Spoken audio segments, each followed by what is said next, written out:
اللہ تعالیٰ کی بارگاہ میں دعا ہے کہ رب لم یزل ہم سب کو حضور تاجدار ختم نبوت اور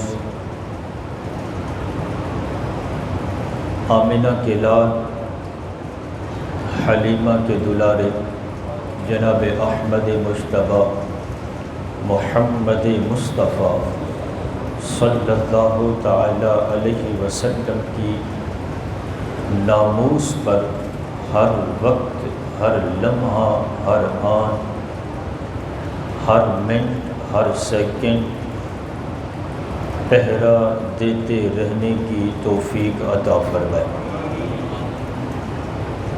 آج کا جو ہمارا موضوع ہے تاجدار ختم نبوت صلی اللہ تعالی علیہ وسلم، آقا کریم علیہ الصلوۃ والسلام کی ختم نبوت کی چند باتیں اور اس مسئلے کی اہمیت آپ کے سامنے آج بیان کرنی ہے۔ یاد رکھیں، نماز دن میں 5 مرتبہ فرض ہے اور روزے سال میں 1 مرتبہ فرض ہے اور حج زندگی میں 1 بار فرض ہے۔ زکوٰۃ صاحب نصاب پر سال میں 1 بار فرض ہے، لیکن ختم نبوت پر پہرا دینا، میرے آقا کی ختم نبوت پر پہرا دینا سال کے 12 مہینے فرض، 12 مہینوں میں ہر مہینے کے ہر 30 دن فرض، ہر مہینے کے 4 ہفتوں میں فرض، 4 ہفتوں کے ہر ہفتہ جو ہے اس کے ہر دن میں فرض، ہر دن کے 24 گھنٹے فرض، 24 گھنٹے ہر گھنٹے کا جو 60 منٹ ہوتے ہیں ہر منٹ پر فرض، اور ہر منٹ میں جو 60 سیکنڈ ہوتے ہیں ہر سیکنڈ پر پیارے آقا کریم علیہ الصلوۃ والسلام کی ختم نبوت پر پہرا دینا ہر مسلمان پر فرض عین ہے۔ یہ یاد رکھیں۔ آج تو جس دور سے ہم گزر رہے ہیں، بہت سارے اس ملت کے نوجوانوں کو آج تک سمجھ ہی نہیں آیا کہ ختم نبوت ہے ہی کیا۔ تعلیمی نصاب اس طرح کے بنا دیے گئے کہ جب بی اے کے پیپر میں ختم نبوت کا سوال آتا ہے تو بی اے کا اسٹوڈنٹ آنسر میں یہ لکھتا ہے کہ جناب ختم نبوت سے مراد ہے نبوت کا ختم پڑھنا۔ العیاذ باللہ، جس قوم کے نوجوانوں کا، جس کے مستقبل کے معماروں کی یہ حالت کر دی گئی ہو، ہم کیا سمجھتے ہیں کہ یہ لوگ بڑے ہو کر یا اسمبلی میں جا کر کے یہ حضور کی ختم نبوت پر پہرے دیں گے؟ کبھی سوچو ہی نہ۔ ختم نبوت پر پہرا دینا حضرت، چاہے وہ کسی بھی فیلڈ سے تعلق رکھتا ہو انسان، چاہے مولوی ہو یا غیر مولوی ہو، سیاست دان ہو یا غیر سیاست دان ہو، جناب وہ پروفیسر ہو یا جناب چھوٹے لیول کا ٹیچر ہو، وہ کسی کالج یونیورسٹی کا ٹیچر ہو یا مدرسے کا ٹیچر ہو، وہ جناب پڑھا لکھا ہو یا ان پڑھ ہو، وہ چاہے جس بھی فیلڈ میں ہو اور عمر کے جس حصے میں بھی ہو، وہ چاہے 80 سال کا بابا ہو یا 10 سال کا بچہ ہو، وہ ادھیڑ عمر ہو یا لڑکپن کے اس کے ادوار زندگی کے چل رہے ہوں، جس حال میں بھی ہو، ہر حال میں، ہر سانس میں، ہر لمحہ حضور کی ختم نبوت پر پہرا دینا ہر مسلمان کا اولین فریضہ ہے۔ یہ یاد رکھیں، کیونکہ اس کے بعد ایمان مکمل ہی نہیں ہو سکتا ہے۔ اس کے باوجود اگر کوئی حضور کی ختم نبوت پر ایمان ہی نہیں رکھتا تو اس کا ایمان ہی نہیں ہے، وہ مسلمان ہی نہیں ہو سکتا۔ جب مسلمان ہی نہیں ہے تو پھر اس کی نماز کس کام کی، اس کے روزے کس کام کے، اس کے حج زکوٰۃ صدقات فطرات کس کام کے؟ صاحب کسی کام کے نہیں ہے جب تک آقا کریم علیہ الصلوۃ والسلام پر ایمان اس حالت کا نہ ہو کہ ہم جب یہ پڑھتے ہیں کہ لا الہ الا اللہ محمد الرسول اللہ صلی اللہ تعالی علیہ وسلم، ہم یہ بات مانتے ہیں اور ہر لمحہ ہر آن مانتے ہیں کہ آقا کریم علیہ الصلوۃ والسلام اللہ کے آخری نبی ہے۔ کس کس کا عقیدہ ہے؟ آج کا ذرا بیان جو ہے میرا وہ آپ کو میں اپنے ساتھ لے کے چلوں گا۔ ویسے آپ میری طبیعت سے واقف ہیں کہ میں سارا بیان خود ہی کرتا ہوں، لیکن آج مسئلہ کیونکہ ختم نبوت کا ہے اور میں چاہوں گا کہ آپ جاگ کر بیٹھیں اور آج کا سبق ہم اس انداز سے سیکھ کے جائیں اور آنے والی نسلوں کو، اپنے چھوٹے چھوٹے بچوں کو بھی یہ درس دے کے جاؤ، انہیں ختم نبوت کا مسئلہ سمجھا کے جاؤ کہ تم قبر میں بھی جا پہنچو تو پھر بھی تمہاری نسلیں میرے آقا کی ختم نبوت پر پہرا دیتے ہوئے تمہارے نام روشن کرتی ہوئی نظر آئے۔ اللہ اکبر۔ ارشاد فرمایا ما کان محمد ابا احد من رجالکم، کہ محمد صلی اللہ تعالی علیہ وسلم تمہارے مردوں میں سے کسی کے باپ نہیں ہے۔ یہاں رجال کا لفظ آیا ہے، رجل، رجل کہتے ہیں بالغ مرد کو، کہ میرا محبوب تم میں سے کسی بالغ مرد کا باپ نہیں ہے۔ اللہ نے بیٹے دیے ہیں حضور کو، لیکن ان کو بڑا نہیں ہونے دیا۔ بچپن میں ہی تینوں بیٹوں کو اپنی بارگاہ میں واپس بلا دیا، لیکن ان کو بڑا نہیں ہونے دیا، کیونکہ بڑا ہوتے تو پھر ختم نبوت کا جو تاج اللہ نے اپنے محبوب کو عطا کیا تھا اس میں معاملہ کچھ آگے پیچھے ہو جاتا۔ کس انداز سے آگے پیچھے ہوتا؟ وہ اس انداز سے کہ اگر اللہ اپنے محبوب کے بیٹوں کو بڑا ہونے دیتا، وہ بالغ ہو جاتے اور ان کو نبوت نہ ملتی، تو سابقہ انبیاء کو ہم دیکھتے ہیں تو ان کے بیٹے جب بڑے ہوتے ہیں، حضرت ابراہیم کے بیٹے بڑے ہوئے اسماعیل اور اسحاق، تو اللہ نے ان کو نبوت کے تاج عطا کیا۔ تو اگر محبوب علیہ السلام کے بیٹے بڑے ہو جاتے اور ان کو نبوت کا تاج نہ پہنایا جاتا تو کہنے والا کہہ سکتا تھا کہ دیکھا اس انداز سے رسول اللہ صلی اللہ علیہ وسلم کی جو عظمت ہے، جو آپ کی شان ہے، وہ ابراہیم علیہ السلام سے کم ہے کہ وہ خود بھی نبی تھے، ان کے بیٹوں کو بھی نبوت ملی، حضور خود نبی ہوئے لیکن بیٹوں کو نبوت نہیں ملی۔ رب کو یہ بھی گوارا نہیں تھا کہ کوئی اس انداز سے یا اس اینگل سے میرے محبوب کی جو ہے وہ شان میں تنقیص کرے۔ میرے رب نے اس لیے اپنے محبوب کے بیٹوں کو بڑا نہیں ہونے دیا، اور اگر بڑے ہو جاتے نبوت کا تاج دے دیا جاتا۔ ذہن میں سوال آ سکتا ہے کہ بڑے ہو جاتے کیا ہو جاتا؟ نبوت کا تاج بھی دے دیا جاتا، اور دوسرے انبیاء کی طرح حضور کے بیٹوں کو بھی تاج مل جاتا نبوت کا، تو یوں تو پھر شان گھٹتی نہ بلکہ بڑھ جاتی کہ امام الانبیاء کے بیٹوں کو بھی نبوت ملی ہے۔ تو کہا بات تمہاری اپنی جگہ پر، لیکن اصل بات یہ ہے کہ اللہ نے ختم نبوت کا تاج اپنے محبوب کے سر پر سجا دیا تھا۔ اب اگر بیٹوں کو نبوت جاتی تو پھر ختم نبوت کا تاج آگے جاتا۔ فرمایا یہ مجھے گوارا نہیں ہے کہ میرے محبوب کا ختم نبوت کا تاج کسی اور کو ملے۔ صاحب یہاں رک کر کے میں ایک بات آپ کے کانوں کے ذریعے آپ کے دل پر اتارنا چاہتا ہوں، ذرا ایمان کی گواہی سے ذرا دیکھیں اس کو اور گواہی دیں۔ جس رب نے اپنے محبوب کے بیٹوں کو نبوت دینا گوارا نہیں کی تو پھر ایمان کی گواہی دو۔ اس رب نے کیا کانے کو نبی بنا دیا تھا؟ اس بدبخت قادیانی کو اللہ نے نبی بنا دیا، معاذ اللہ ثم معاذ اللہ، جب رب نے اپنے محبوب کے بیٹوں کو نبوت نہیں دی۔ اور یہ قادیان کا کانا یہ کہاں سے نکل آیا؟ اللہ اکبر۔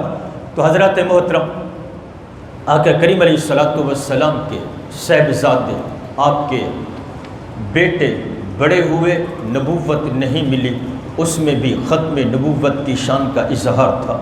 کیوں نہیں؟ جنہیں نبوت دی۔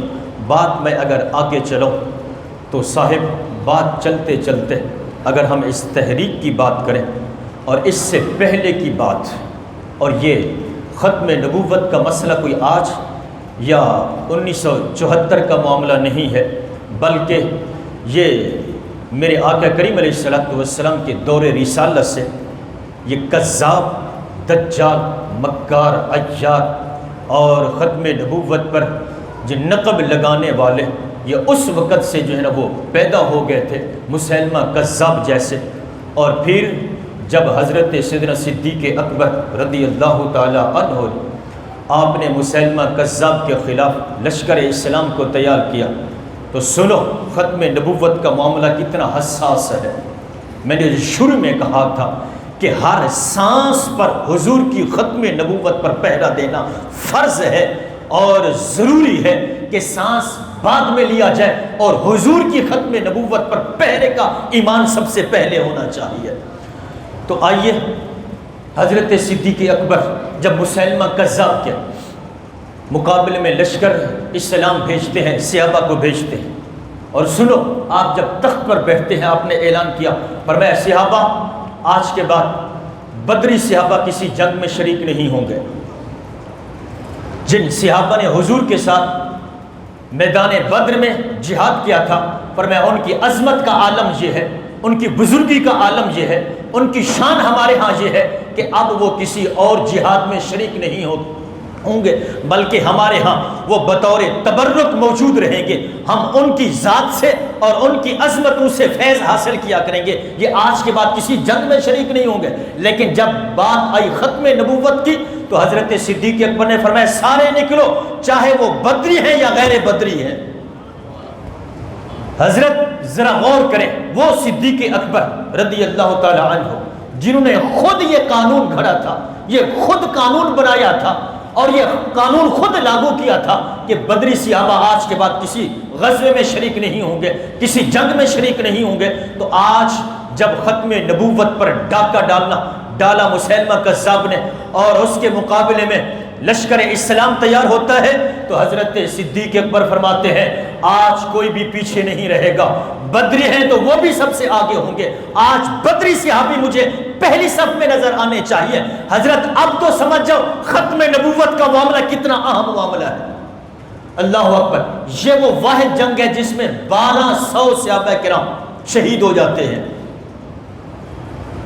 اتنی جو آقا کریم علیہ الصلوۃ والسلام کی ظاہری زندگی میں جو غزوات ہوتے ہیں، اتنی تعداد میں وہاں شہید نہیں ہوئے جتنے صرف ایک جنگ میں جو ختم نبوت کے جو وہ معاملے پر لڑی گئی تھی اس میں 1200 صحابہ کرام شہید ہو جاتے ہیں۔ اور آج میں اور آپ جب ختم نبوت کی بات ہے تو ہمارے ذہنوں میں کیا ڈالا گیا؟ یہ مولوی انتشار پھیلاتے ہیں، مولوی کو سکون ہی نہیں آتا۔ میں نے کہا حضرت واقعی رب کعبہ کی قسم ہے، جب حضور کی ختم نبوت پر کوئی ڈاکہ مارے، رب کعبہ کی قسم ہے، رب کعبہ کی قسم ہے، رب کعبہ کی قسم ہے، علماء کے دل چھلنی ہو جاتے ہیں اور ان کو واقعی سکون نہیں آتا۔ اور صرف بات علماء کی نہیں ہے، اور اگر میں آگے بڑھ کر کے کہوں تو رب کعبہ کی قسم ہے کسی بھی حلالی کو سکون نہیں آتا۔ حضور کی ختم نبوت پر کوئی ڈاکہ مارے اور حلالی خاموش ہو کے بیٹھا رہے، نہیں حضرت بات علماء کی نہیں ہے، بات انتشار کی نہیں ہے۔ اے لبرل ذہن رکھنے والوں، تمہارے ذہنوں کو جھنجھوڑنا چاہتا ہوں۔ تم کس وادی میں بھٹک چکے ہو؟ تمہیں کن جناب وادی میں اتار دیا گیا ہے؟ تمہارا ناطہ اپنے محبوب سے، رسول اللہ سے، گنبد خضرا سے کتنا جو ہے وہ کمزور کر دیا گیا کہ مولوی جناب یہ ہر وقت نکل آتے ہیں۔ صاحب ذرا پلٹ کر دیکھو، تم نے جتنی بھی مہنگائی کی، کبھی مولوی باہر نکلے؟ بولنا پڑے گا، آج میں نے پہلے کہا تھا۔ تم نے علماء کی تنخواہیں 10-10 ہزار رکھی، کبھی علماء نے کان اٹھا کر جناب باہر کسی چوک میں مسجد کے باہر پلے کارڈ اٹھا رکھے ہو، احتجاج کر رہے ہو کہ ہم آج کے بعد نماز نہیں پڑھیں گے، ہم آج کے بعد تمہارے نماز جنازہ نہیں پڑھیں گے، ہم تمہاری جناب آج کے بعد کسی بھی میت میں شریک نہیں ہوں گے، کبھی علماء نے احتجاج کیا؟ نہیں، رب کعبہ کی قسم ہے، ہمیں علماء کو انہوں نے جیلوں میں بھی ڈالا ہے، تب بھی علماء نے احتجاج نہیں کیا۔ علماء کے ساتھ جو کچھ بھی ہوا، یہ حضور کے دین کے خادم یہ ہر وقت پہرا دیتے رہے۔ تم نے انہیں بھوکا بھی مارا ہے تو یہ کبھی بھی اپنی بھوک کے لیے روڈوں پر نہیں نکلے، لیکن جب بھی روڈ پر آئے ہیں تو صرف اور صرف حضور کی ختم نبوت کے لیے آئے ہیں، حضور کی ناموس کے لیے باہر آئے ہیں۔ تو حضرت واقعی علماء کو سکون نہیں آتا، اور جب میرے محبوب کی شان پر کوئی نقب لگے اور کوئی چور میرے محبوب کی شان میں کوئی ڈاکہ زنی کرنے لگے، رب کعبہ کی قسم ہے وہ چاہے ایوانوں میں بیٹھنے والا ہی کیوں نہ ہو، علماء کو سکون نہیں آتا۔ پھر یہ سو نہیں سکتے، ان کے دل چھلی ہو جاتے ہیں، جب تک کہ یہ کٹ کر مر نہیں جاتے اپنے محبوب کی عظمت پر، اس وقت تک ان کو سکون نہیں ملتا۔ تو حضرات محترم، جب تاریخ کے اوراق پلٹ کر دیکھیں، یہ معاملہ صرف مرزا قادیانی سے نہیں چلا، آقا کریم علیہ السلام کے دور سے، صحابہ کے دور سے، اور وہاں سے ہوتا ہوا 5ویں صدی کے آخر میں ایک اور ٹولہ نکلا روافض کا۔ قادیانی تو یہ کل کی بات ہے، میں اس کا بھی رگڑا لگاتا ہوں۔ میں کہتا ہوں جیسے قادیانی کا رگڑا لگانا فرض ہے، اسی طرح ہر اس غدار کا رگڑا لگانا فرض ہے جس نے ختم نبوت پر ڈاکہ ڈالا ہے، ہر ایک غدار کا۔ تو ہم یہ کہتے ہیں جب یہ کہ قادیانی پر لعنت، تو یہ بھی کہا کرو ہر غدار ختم نبوت پر بے شمار لعنت۔ سنو، میں نے کتاب کافی تلاش کی، مکتبوں سے بھی ذرا رابطہ کیا، لائبریریوں سے بھی جو میری پہنچ میں تھیں ان سے بھی رابطہ کیا۔ کتاب مجھے بائی ہینڈ نہ مل سکی، لیکن نیٹ پر یہ کتاب موجود ہے۔ میں نے پھر نیٹ سے جو ہے وہ اس کو لیا، اور سنیں ذرا، میں صرف 1-2 حوالے دے کے آگے چلتا ہوں، کیونکہ وقت کے دامن کی گنجائش کو دیکھتے ہوئے میں بہت کچھ آج آپ کے سامنے رکھنا چاہتا ہوں۔ کتاب کا نام ہے بحر الکلام، اور اس کا صفحہ نمبر ہے 235۔ لکھنے والے ہیں میمون بن محمد النصفی۔ ان کا وصال ہوا 508 ہجری میں، 6 ہجری میں، آج 1443 ہجری ہے، کم و بیش کوئی 900 سال بیت چکے۔ قادیانی تو ابھی 100 سال کی بات ہے، 900 سال پہلے کی بات کر رہا ہوں۔ میں نے اسی لیے کہا جہاں قادیانی کا رگڑا لگائیں علماء، ان پر فرض ہے کہ ہر غدار ختم نبوت پر ان کو جنا رگڑا لگانا چاہیے، اور تمہیں پتہ ہونا چاہیے۔ اور سنو اس میں کیا ہے، یہ عقائد کی کتاب ہے، بحر الکلام، صفحہ نمبر 235، اور یہ کتاب دارالفتح سے چھپی ہے، اور 1435 ہجری میں یہ پہلی بار منظر عام پر آئی۔ لیکن یہ وہ کتاب ہے کہ جس کا حوالہ اعلیٰ حضرت نے فتاوی رضویہ میں دیا، اور یہ نایاب کتاب ہے، اسی لیے میں نے جتنی کوشش کی مجھے بائی ہینڈ نہ مل سکی، تو نیٹ سے میں نے اس کو ڈاؤن لوڈ کیا۔ ابھی تک میرے پاس PDF اس کا موجود ہے، جس کو دیکھنا میں دے سکتا ہوں۔ عربی کے اندر یہ کتاب ہے، اور اس میں کیا ہے ذرا غور سے سننا، دلوں کو ذرا تھام کے بیٹھے۔ فصل فی اس بات ختم النبوات والرسالات بسیدنا و نبینا محمد صلی اللہ علیہ وسلم، یہ فصل کا عنوان تھا، پیج نمبر صفحہ نمبر 235 پر۔ وصنف منہم ای من روافض، روافض کا ایک ٹولہ، قالو کہتے ہیں بأن الارض لا تخلو من نبی شیء۔ توجہ کرنا ایک ایک لفظ پر۔ روافض کا یہ عقیدہ ہے کہ زمین کبھی بھی نبی سے خالی نہیں ہوتی، رسول اللہ کے بعد بھی نبی آتے رہیں گے، یہ روافض ہیں۔ رسول اللہ کے بعد بھی نبی آتے رہیں گے، اور زمین کبھی کسی نبی سے خالی نہیں ہوگی، ہر وقت نبی موجود ہوگا۔ ختم نبوت پر کیسے ڈاکہ ڈالا انہوں نے، اللہ اکبر۔ اور کہتے ون نبوت صارت میراثا لعلی، نبوت جو ہے یہ حضرت علی کو میراث میں ملی ہے۔ یہ روافظ کا عقیدہ ہے کہ نبوت حضور سے ہو کر کے اب میراث میں حضرت علی کے لیے ثابت ہو گئی ہے، حضرت علی کو ملی ہے۔ اور آگے سنیں وَأَوْلَادِهِ، صرف علی نہیں، ان کی اولاد کے لیے بھی، کہ علی بھی نبی ہے، ان کی اولاد بھی نبی ہے۔ العیاذ باللہ، العیاذ باللہ۔ یہ کل کی بات نہیں، یہ کوئی بریلی سے فتویٰ نہیں آیا، یہ بات جو ہے یہ کوئی 14ویں 15ویں صدی کی بات نہیں کر رہا، یہ 900 سال پہلے کے روافظ کے عقیدے بیان کر رہا ہوں، جو آج بھی رافضی ہے ان کا بھی یہی عقیدہ ہے۔ اللہ اکبر۔ ہمارے بہت سارے الٹا ذہن رکھنے والے، جی کلمہ گو تو ہے، میں نے کہا بھاڑ میں جائیں ایسے کلمہ گو، کس کلمہ گو کی بات کرتے ہو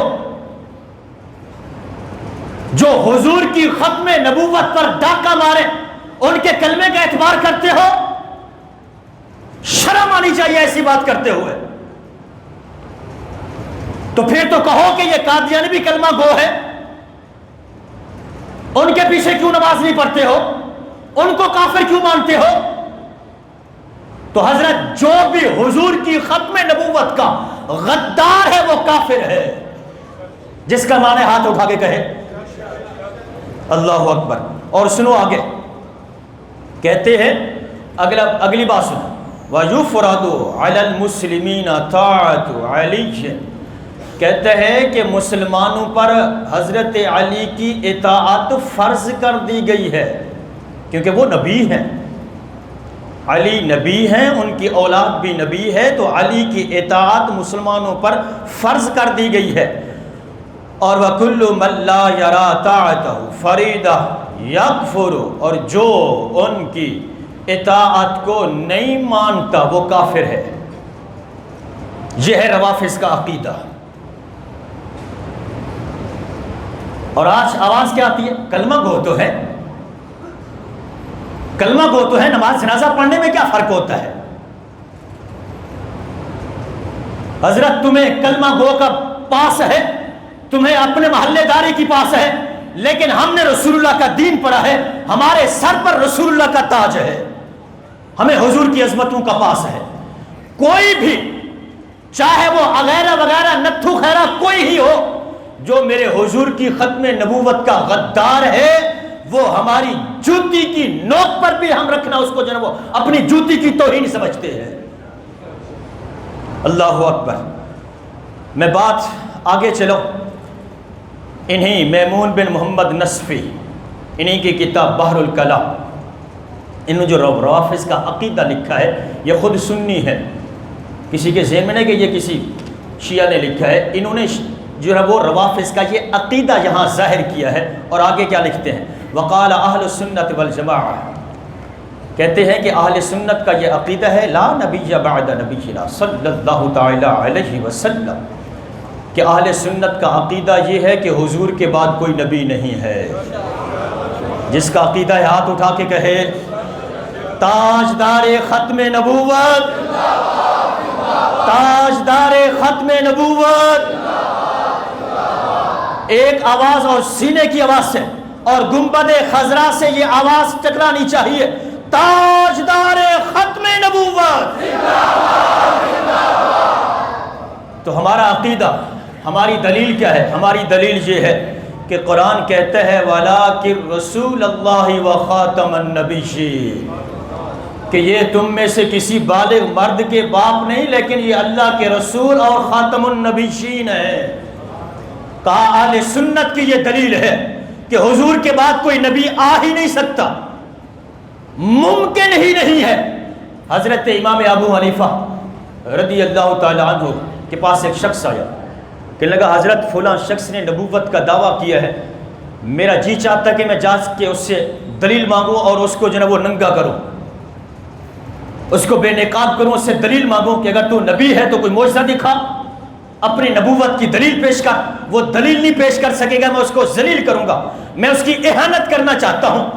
حضرت امام ابو حنیفہ نے کیا فتویٰ دیا؟ سنو سنیو، حنفیوں سنو، امام اعظم کی تقلید کرنے والے حنفیوں سنو، امام اعظم میرے امام نے فرمایا کہ تم مجھ سے اجازت مانگ رہے ہو، تم جا کر کے اس سے دلیل مانگو، لیکن امام ابو حنیفہ کا فتویٰ یہ ہے، ابو حنیفہ کا ایمان یہ ہے کہ جو حضور کے بعد نبوت کا دعویٰ کرے کوئی، اگر اس لعین سے خبیث سے اگر کوئی جا کے دلیل مانگے تو امام ابو حنیفہ کا فتویٰ یہ ہے، فرمایا سنو، ابو حنیفہ کا ایمان اور فتویٰ یہ ہے کہ اس سے دلیل مانگنے والا خود کافر ہو گیا۔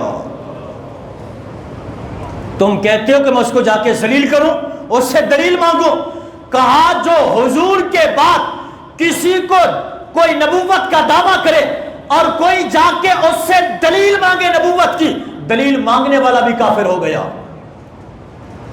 تو یہ حساس مسئلہ اتنا، تو لہٰذا ہم ذرہ برابر بھی دل کے کسی کروڑویں حصے میں بھی حضور کے بعد کسی کو نبی سمجھ کے مان